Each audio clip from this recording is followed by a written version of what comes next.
এই শীতের সন্ধ্যায় গরম গরম ধোয়া ওঠা চা বা কফির সাথে যদি থাকে গোল্ডেন প্রন ফ্রাই অথবা সোনালি চিংড়ি মাছ ভাজা, তাহলে তো সন্ধেটা পুরো জমে যাবে। তাহলে চলো তাড়াতাড়ি শুরু করি রেসিপিটি প্রথম থেকে শেষ পর্যন্ত দেখো। এর জন্য নিয়েছি বেশ বড় সাইজের চিংড়ি মাছ। এই চিংড়ি মাছগুলোকে এখন কেটে নেব। গোল্ডেন প্রন ফ্রাই বানানোর জন্য মাছগুলোকে এই মাথা যে রয়েছে সেগুলো কিন্তু লাগবে না, তো মাথাগুলোকে আমি কেটে আলাদা করে দিচ্ছি। তবে এই চিংড়ি মাছের মাথাগুলো কিন্তু একেবারেই ফেলে দেওয়া যাবে না। এই মাথাগুলো কিন্তু ভীষণই সুস্বাদু। এই দিয়ে অন্য রেসিপি তৈরি করব। তো মাথাগুলোকে সাইড করে দিয়ে চিংড়ি মাছগুলোকে সুন্দরভাবে কেটে নেব।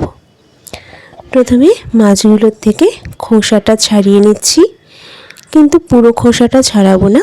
লেজের কাছে লেজটা আর তার সাথে একটু খোসা রেখে দেব।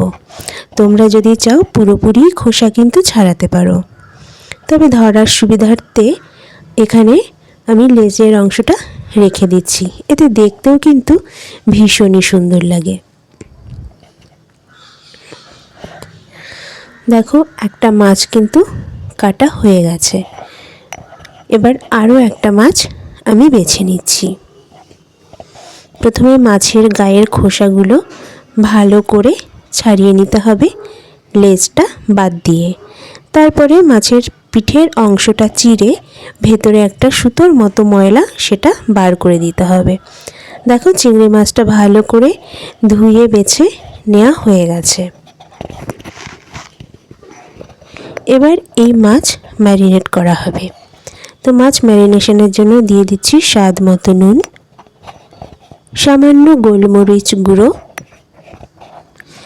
গ্রেট করা আদা, গ্রেট করা রসুন আর অর্ধেকটা পাতিলেবুর রস। এখানে আদা রসুনগুলো কিন্তু বেটেও দেওয়া যেতে পারে। এরপরে ভালোভাবে মাছের গায়ে মাখিয়ে রেখে দেব। তবে চিংড়ি মাছ কিন্তু বেশিক্ষণ ম্যারিনেট করে রেখে দেওয়ার দরকার হয় না, কারণ মাছটা এমনিতেই খুব নরম। তাই আমি মাত্র 10 মিনিটের জন্য মাছগুলোকে ম্যারিনেট করে রেখে দেব। ততক্ষণে ব্যাটার তৈরি করব। এখানে আমি 1 কাপ নিয়েছিলাম কর্নফ্লাওয়ার, তার সাথে সম পরিমাণ ময়দা নিলাম। দিয়ে দিলাম গ্রেট করা আদা, গ্রেট করা রসুন আর খুব ভালো করে কুচিয়ে নেওয়া ধনেপাতা। এবার দিয়ে দিচ্ছি স্বাদ মতো নুন আর সামান্য গোলমরিচ। তোমরা চাইলে কিন্তু লঙ্কা গুঁড়োও দিতে পারো। এবার সামান্য জল দিয়ে ব্যাটারটা ভালো করে তৈরি করে নেব। তবে ব্যাটারটা যেন পাতলা না হয়, একটু ঘন ঘন ব্যাটার তৈরি করব এখানে।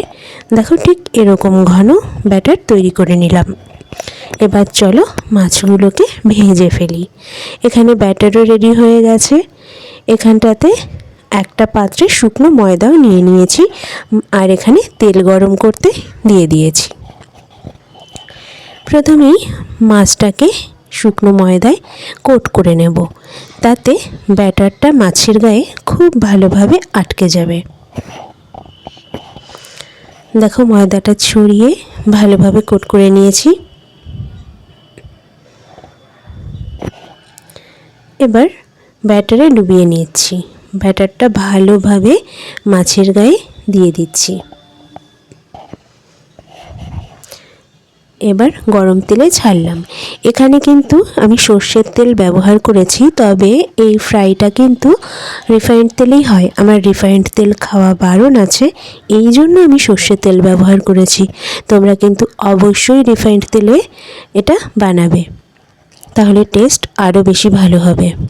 আর হ্যাঁ, ব্যাটারটার ভেতরে আমি ছোট একটা বাটারের কিউবও গলিয়ে দিয়েছিলাম, যেটা ভিডিওতে তোলা হয়নি। তোমরা কিন্তু ব্যাটারের ভেতরে বাটারটা অবশ্য করেই দেবে, তাহলে কিন্তু টেস্ট ভীষণ ভালো আসবে। আর এই গোল্ডেন প্রন ফ্রাইটা ভীষণই ভালো লাগবে খেতে। দেখো, এখানে মাছগুলো আমি কিন্তু গোল্ডেন কালার করে ভেজে নিয়েছি। এবার তুলে নিচ্ছি। এরপরেই টমেটো সস দিয়ে সার্ভ করলাম এই মুচমুচে সোনালি চিংড়ি মাছ ভাজা। রেসিপিটি কেমন লাগলো অবশ্যই জানিও।